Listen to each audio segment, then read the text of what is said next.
It seems that most religions now are buying oats for a dead horse. We feel that all religions are coming around to Satanism. We're in the very throes of a new satanic age. The evidence is all around us. All we have to do is look at it. Of course, many movements, such as the Unitarian Church, have existed for a while in what would amount to a form of atheism in evening clothes. And we feel that there's no reason why these people shouldn't just flip the coin completely over and simply call themselves what religion has called them for many, many years. Call them devil worshippers, or disciples of evil, or Satanists. Of course, it's very hard for a person to hang an uncomplimentary label on themselves, and for this reason, for many years, there will be people practicing Satanism as good Christians or other religions, and they will instinctively pursue the very same things that we are, as they always have.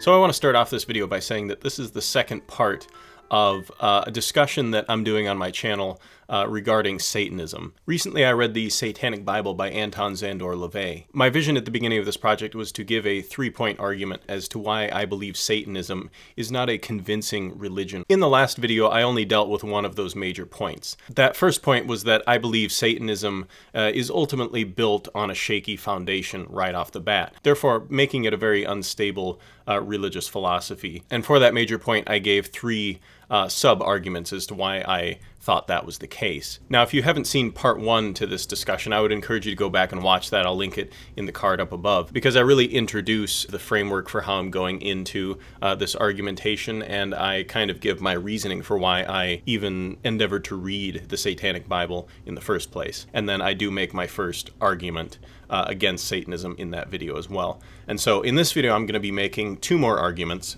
This will be the last video of this discussion. I came to the realization that my two last points are very tightly connected, and so I thought it would be better to deal with them in the same video. So the two major points that I'm going to be dealing with in today's video are, firstly, that Satanism is an unrealistic religion. Satanism, in my opinion, has a very unrealistic view of things like human nature, for instance. And the second major point that I'm going to be discussing in this video is that Satanism has very blurry moral boundaries. The system of morality and ethics that Satanism seems to set up has very ambiguous or blurry boundaries, which really makes the functionality of Satanism suffer. So as a way to kind of introduce this video, I'm going to read a brief excerpt from the Satanic Bible that I think kind of encapsulates the Satanist philosophy. And hopefully this will kind of springboard us into our discussion of our two major points today. This is from pages 53 and 54 of the Satanic Bible. Yes, times have changed, but man hasn't. The basics of Satanism have always existed.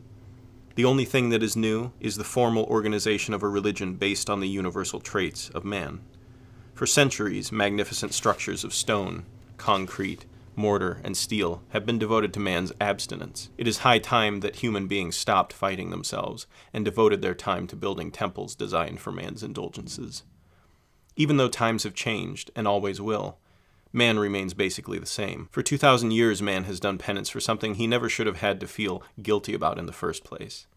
We are tired of denying ourselves the pleasures of life which we deserve. Today, as always, man needs to enjoy himself here and now, instead of waiting for his rewards in heaven. So why not have a religion based on indulgence? Certainly, it is consistent with the nature of the beast. We are no longer supplicating weaklings trembling before an unmerciful God, who cares not whether we live or die. We are self-respecting, prideful people. We are Satanists. So when I first read this, I kind of took this as the overarching Satanist credo or philosophy, right? It seems to encapsulate very well what the whole Satanic Bible is trying to do. It's trying to paint man as beings who are incapable of resisting their fleshly desires. And so Anton LaVey says, why not just embrace that? He believes that the here and now is the only thing that matters, that there's not necessarily going to be an afterlife. And so he says, you know, just indulge in what you want to do anyway. And that type of indulgence is ultimately the purpose of man. So here I'm going to just very briefly take the opportunity to recap something that I mentioned in my first video. It was actually a part of my major argument in the first video, was that You have to realize that Anton LaVey, throughout the whole Satanic Bible, really does not offer good arguments for why Christianity would be false and for why the God of Christianity would not exist or would be false. And this is really a big problem with LaVey's whole book and his whole philosophy, at least in the Satanic Bible. And then another thing to point out is that when he speaks of Christianity and other religions, I think sometimes he makes some very broad theological statements that really would not be accepted in Christianity, such as God being unmerciful and God being a God who does not care whether you live or die. So I wanted to touch on those two things very briefly because I want you to understand that there's a lot of things that he's not addressing philosophically. There's a lot of things he's not addressing logically. There's a lot of things he's not addressing theologically. And when he does address some things theologically or philosophically, he's not necessarily dealing with them well. He's kind of missing the mark in several places. And so I want you to realize that. I want you to know that that's not going over my head. I'm just not going to be dealing with those things specifically in my arguments because I think there's much more broad arguments to be made on a logical basis that kind of debunk Satanism. And so that was just a brief point of clarification. So in that excerpt I read, LaVey touches on what I'm calling the very basic Satanist philosophy, which is kind of encapsulated in this line. We are tired of denying ourselves the pleasure of life, which we deserve. That, I think, captures the essence of what LaVey is trying to make Satanism. LaVey is trying to make Satanism something which embraces the human nature and which indulges it and says, this is okay, this is what life is about, this is what brings happiness. In order to be fair to LaVey's ideas, I want to read you another brief excerpt where LaVey deals with the ideas of indulgence versus compulsion. LaVey makes the distinction between consciously indulging in something and unconsciously being compelled to do something. So I'm going to read you this excerpt because I think in order to be fair to LaVey, we need to understand kind of the general idea that he's dealing with here when he's talking about indulgence. And this is page 81 of the Satanic Bible. LaVey writes, Satanism encourages its followers to indulge in their natural desires. Only by so doing can you be a completely satisfied person with no frustrations, which can be harmful to yourself and others around you. Therefore, the most simplified description of the Satanic belief is indulgence instead of abstinence. People often mistake compulsion for indulgence, but there's a world of difference between the two. A compulsion is never created by indulging, but by not being able to indulge. By making something taboo, it only serves to intensify the desire. Everyone likes to do the things they have been told not to do. Forbidden fruits are the sweetest. Webster's Encyclopedic Dictionary defines indulgence thusly: to give oneself up to, not to restrain or oppose, to give free course to gratify by compliance, to yield to. The dictionary definition of compulsion is the act of compelling or driving by force, physical or moral, constraint of the will, compulsory, obligatory. In other words, indulgence implies choice, whereas compulsion indicates the lack of choice. So like I said, in order to be fair to LaVey here, I think we need to understand that his idea of giving into the flesh or giving into sin is an idea of conscious indulgence and not subconscious compulsion. So as we'll see later in this discussion, I think LaVey makes this distinction because he wants to avoid the problem of Satanists potentially becoming caught in addictive cycles in their indulgence. So I won't say much beyond that because that's pretty much my next point that I'm going to get into. But just keep that in mind. That is a distinction that he makes, and I think he does make it for a reason. So now I'm going to move on and I'm going to read an excerpt from page 46 of the Satanic Bible. And what this excerpt is going to do is it's going to set us up for our next argument, our next major argument, that Satanism is ultimately unrealistic, or that it has an unrealistic view of human nature. So this next excerpt will serve to introduce that argument. LaVey writes, the 7 deadly sins of the Christian church are greed, pride, envy, anger, gluttony, lust, and sloth.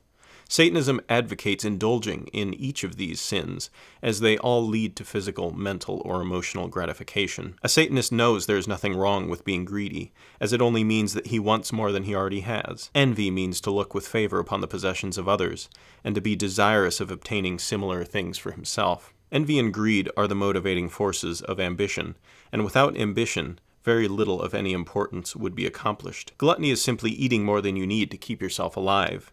When you have overeaten to the point of obesity, another sin, pride, will motivate you to regain an appearance that will renew your self-respect. So as we might expect, LaVey introduces the ideas of the 7 deadly sins in this excerpt, and in keeping with kind of the Satanist philosophy or the Satanist credo, LaVey advocates that Satanists indulge in these sins. Now, understand, I think this is where his distinction between indulgence and compulsion comes in. He says he wants Satanists to indulge in these sins, but not to participate in them by compulsion.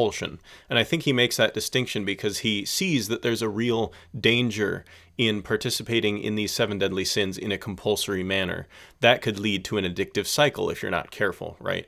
And so I think that's why he makes that distinction. Now, I think that's a very astute observation on LaVey's part, but I am going to put forth the argument that I don't think that distinction between indulgence and compulsion really solves that problem. So this is where I'm going to start to get into my argument that Satanism ultimately has an unrealistic view of human nature. These particular sins, greed, pride, envy, anger, gluttony, lust, and sloth, I believe are termed 7 deadly sins for very good reason. These sins, I believe, are sins that can very easily entrap people. So just by very nature of one even consciously indulging in these sins is to put one in a dangerous position of potential addiction. And that right off the bat we need to realize is a risk that needs to be weighed in the satanic ethic that I don't really think LaVey deals with here. He doesn't really do a risk-benefit analysis in that regard, which I think is a little irresponsible for his philosophy. In this excerpt, he chooses to look at 2 deadly sins in particular, envy and gluttony. Envy, he makes the case that, envy's not bad because it simply drives one to get more than he already has. It's the catalyst of ambition, essentially, which I suppose there could be a case there, but I think generally envy carries the connotation of wanting something so bad that it disrupts your inner self, it disrupts your inner being, right? You're wanting it so bad that you almost can't function until you have it, and it might even lead you to things like theft or even murder in severe cases. I think envy carries a connotation that LaVey doesn't really deal with here. Now, on the issue of gluttony, however, I think LaVey is very haphazard and very irresponsible in the way he deals with gluttony. He says that gluttony is simply eating more than one needs to survive, and I think that's a fair definition of gluttony. And he says, gluttony is really no problem, because if you're gluttonous to the point of obesity, another sin, pride, will just take over, and then you'll start to exercise and get healthy and get back to a trim, fit shape. And I have to say that I just think this is self-evidently false. Now, is it possible for somebody who has been gluttonous and has become obese, is it possible for them to lose weight, to exercise, and become healthy again? Sure it is. Now, if you do a simple Google search on how many people die of obesity a year, you'll find out that obesity and being overweight is the 2nd largest cause of preventable death in the United States. Now, when you look at statistics like that on how deadly obesity really is, you'll start to realize that maybe the norm is not necessarily that pride in these people kick in and they suddenly start to become healthy. Now, gluttony is not the only cause of obesity. There could be causes of obesity that are solely medical in nature. But the point being, at least as I see it, LaVey has a very unrealistic view of at least certainly one of the 7 deadly sins, that being gluttony. He thinks that gluttony is really not a problem because, even if it leads to obesity, pride will kick in and obesity won't be a problem anymore. And I just say that's self-evidently false. You do a quick Google search and you can find that that's not true for a lot of people. Now, to play the devil's advocate, you could say that not all people are Satanists, therefore not all people adhere to this ethic of indulgence instead of compulsion. And I suppose that could be a fair point. But I think when we really start to consider this idea of indulgence versus compulsion, I think we have to understand that those are really not as easily separable as you might think. I would say that choices we make in our lives are not always just simply driven by conscious choice. There is a compulsory aspect to choices we make as well. Now, exceptions there could be choices that we make that we really don't want to follow through with, but that we know might be good for ourselves in the end, or that we know that we just simply have to do, and therefore we make a conscious choice to do something even though we really don't want to do it. That might be an instance in which you are solely making a conscious choice with no compulsion involved. Because as LaVey said, compulsion comes from a place of being denied denied that thing. And so it's natural that if we want to do something, even if we consciously want to do something, that is ultimately driven by a place of, I'm not doing it right now, I'm being deprived of it right now, so I want to go do this thing so I'm no longer deprived of it. It ultimately has a compulsory aspect to it. So I don't think these things are as easily separatable as LaVey makes them seem. And this is where we start to see a problem, right? This is where we see this unrealistic view of human nature. If someone starts to indulge in things like the 7 deadly sins, I think we can just see by normal human experience that humans very easily become addicted and dependent on things that they indulge in. People who start to use certain drugs can get addicted to those very quickly. People can develop sex addictions. People can become addicted to caffeine by indulging in caffeine frequently. People become addicted to food, certainly. I think it's unrealistic to say that people are free to indulge in these things and there's no risk of becoming dependent on these things. And I think if we just look at the pattern of human existence, we'll see that that is probably more so the norm than it is the exception. It's more so the norm that people would become dependent and addicted to things that they do frequently. And then when they go to stop those things, they find themselves unable to stop because they've indulged in them so frequently that it has become an integrated part of their lives. And if we're honest with ourselves, I think, like I said, we'll find that that's the norm as opposed to the exception. And like I said, I don't think this idea of potentially becoming addicted to things you indulge in, I don't think that's lost to LaVey. I think he tries to deal with that in a couple ways. Like I said earlier, I think he tries to deal with that in the idea of consciously choosing things and not being compulsory about your indulgence. But in the instance of his description of gluttony, I think he realized that there was a problem there in that, oh man, if people indulge in gluttony, they'll become obese and that's ultimately really unhealthy for them and could potentially damage their ability to indulge in other things. And so he tries to make the point that pride will somehow back you down from obesity and make you become healthy again. And I just think that's a very unrealistic view of human nature and how humans function. And then there's also a third example that I believe points to LaVey's knowing this potential issue in his worldview or his philosophy. And that comes from a section of his Satanic Bible called the Enochian Keys. And these are a strange collection of, I believe they're satanic prayers of sorts. And these keys are written in a supposed ancient language that originated from a medium in, I believe, the 1600s. And these are LaVey's translation of this ancient language. So it's a very odd source material, but it is in the Satanic Bible. And so this is his explanation of one of the Enochian keys and the Enochian key itself. And like I said, I believe these are satanic prayers, so keep that in mind as I read this. The 9th Enochian key warns us of the use of substances, devices, or pharmaceuticals which might lead to the delusion and subsequent enslavement of the master, a protection against false values. Now I'm going to quote the 9th key. A mighty guard of fire with 2-edged swords flaming, which contains the vials of delusion, whose wings are of wormwood and of the marrow of salt, have set their feet in the west and are measured with their ministers. These gather up the moss of the earth, as the rich man doth his treasure. Cursed are they whose iniquities they are. In their eyes are millstones greater than the earth, and from their mouths run seas of blood. Their brains are covered with diamonds, and upon their heads are marble stones. Happy is he on whom they frown not. For why? The Lord of righteousness rejoiceth in them.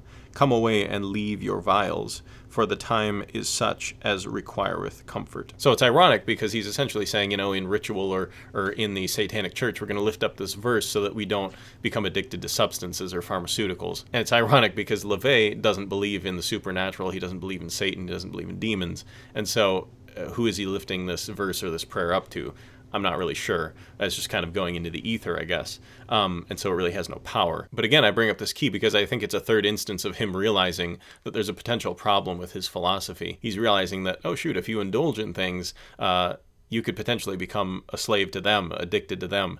And then our whole satanic idea of freedom and being free from the bonds of religion is kind of thrown out the door because now we're just enslaved to something else. So all of this ultimately is to serve the point that Satanism has a very unrealistic view of humanity and human nature. So this brings me to my final point here, which would be my third point, that Satanism has very blurry moral and ethical lines when it comes to its explanation of what Satanists should do and what Satanists should not do. To introduce this point, I'm going to read another excerpt from the Satanic Bible. This is found on page 69, and it's basically talking about the satanic sexual ethic, the ethic that is to guide Satanists in their sexual endeavors and their sexual indulgence. Satanism encourages any form of sexual expression you may desire, so long as it hurts no one else. This statement must be qualified to avoid misinterpretation. By not hurting another, this does not include the unintentional hurt felt by those who might not agree with your views on sex because of their anxieties regarding sexual morality. So in this excerpt, LaVey is saying that any kind of sexual indulgence for a Satanist is fine so long as you don't hurt anyone. And he qualifies that by saying that doesn't necessarily mean emotional hurt that might be felt by, say, someone who is homophobic or someone who has different sexual ethics than you and is hurt by the fact that you would be engaging in such acts. He qualifies that and says that doesn't really count when I'm saying don't hurt anybody. But he's saying you can indulge sexually any way you want to, just don't hurt anyone in the process.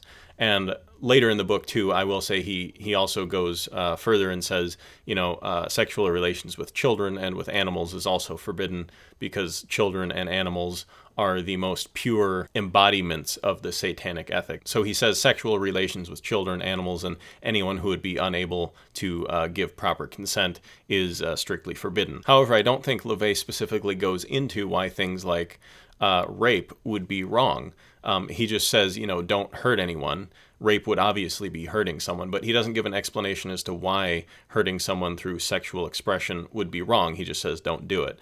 I would argue, I think the only reason he says that is because obviously rape and things like that are illegal. But I really don't know that he gives a good reason for these boundaries in his philosophy, for these delineations in morality. I think he just makes them and is like, well, they have to be this way because that's what's legal. So take that for what it's worth. So keeping in mind what LaVey has put forth as a proper satanic sexual ethic, let's move on to another section of the Satanic Bible that deals with another topic. And in the end, we'll kind of look at both of these topics together and make a conclusion based on them. So the next section that I want to visit in the Satanic Bible is pages 75 to 80, and this is a brief chapter on what LaVey calls psychic vampires. So as far as I could understand, it seems that LaVey would define a psychic vampire as someone who takes advantage of another person, specifically taking advantage of somebody who is compassionate or who has an air of innocence or naivety about them. Now, what LaVey says about these psychic vampires is that they are reprehensible people. These are people to be avoided. These are people to be shunned. These are people to be hated by Satanists. In fact, being a psychic vampire, at least in this way, taking advantage of somebody's compassion or innocence, would probably be considered as close to a sin as you could get in Satanism. Now, I think this is very ironic because several sources seem to indicate that LaVey also held the belief that women should use their beauty and their bodies and their appearance to seduce men to get their way. In fact, I even read somewhere that LaVey taught classes on how women could manipulate men through seduction. And so I thought this was a very odd thing for LaVey to write about in here, this idea of a psychic vampire and how horrible that is. Because it seems to me that in LaVey's own life, he practices the ethic that you can use charm, you can use seduction, you can use manipulation to get what you want. And so ultimately this chapter on the reprehensible nature of a psychic vampire was kind of confusing to me because I don't really understand the difference between a woman seducing a man to manipulate him and doing something she wants and someone being a psychic vampire manipulating them into doing something they want. I don't understand the difference there. And it also doesn't seem that there's a distinct ethic that you're not to hurt people. Say like a woman, if she seduces a man, it's not clear to me that LaVey would say, just don't hurt the man. I don't think he cares about what happens to the man in that case. He's just proud that the woman seduced him to get what she wants. And so this idea of him thinking of psychic vampire-y as being reprehensible doesn't really make sense to me. And combining that with LaVey's sexual ethic of be sexually indulgent however you want as long as you don't hurt anyone, it just seems to me here that there's a mismatch or incongruency in his ethic. It seems on one hand he doesn't want to hurt people, on another hand it doesn't matter if you hurt people just so long as you get your way and so long as you're happy. It seems like he condemns something that in other parts of his life he condones. So I just really don't understand this idea in Satanism. And so that's where my third point really comes from, is I don't see a coherency in LaVey's ethics here. I think he puts certain things forth as rules and delineates certain moral boundaries, but he either doesn't have justification for those boundaries beyond legality, potentially in some cases, or in other parts of his life it just doesn't seem that he himself abides by these boundaries. In some cases it seems that LaVey teaches both sides of the boundary. And so what LaVey puts forth as a semblance of ethics or morality in Satanism really seem to conflict with each other at points and seem to really not make sense with each other. So like I had mentioned before, that third point kind of flowed from the second point, and that third point I realize is not nearly as fully developed or maybe as strong as my first two major points in this whole discussion. But I do think it's something valid to consider. So in review of this video, I dealt with two more major points for why I believe Satanism ultimately is not an effective religion or philosophy by which to abide. The first point that I made in the first video, of course, is that Satanism is ultimately built on a shaky foundation. The second point I made, which was the first point that I dealt with in this video, was that Satanism has an unrealistic view of humanity and human nature. And the third point, which was the second point that I dealt with in this video, which admittedly was probably my weakest point and the point of least comprehension on my part, and that is that Satanism has very blurry ethical or moral boundaries. The reason I wanted to discuss Satanism was because I wanted to give people on the other side of the aisle a fair hearing, right? I wanted to hear them out. Satanists are just as human as Christians. Satanists have souls just like Christians do. Satanists and Christians both have the same human nature that would drive us both to sin. I wanted to give Satanism a fair hearing because I feel like that's what I would want Satanists to give Christianity. I want to try to embody the Christian ethic of do unto others as you would have others do unto you. I believe there is a God who is God over all, and for any Satanist listening, I would just encourage you to look into the arguments for God's existence, look into the arguments for the God of Christianity, and think about the problems of ethics and morality, and the problem of evil, and the problem of human nature. So I hope this two-part discussion was helpful and interesting to you. Whether you agree with me or disagree with me, leave a comment down below. If you liked what you heard today, go ahead and subscribe to my channel and click the bell icon so you get notified when I upload new videos. I appreciate you watching this video, and I appreciate you thinking along with me. I'll see you in the next one. Has an air of innocence or naivety about them, or naivety, I don't know.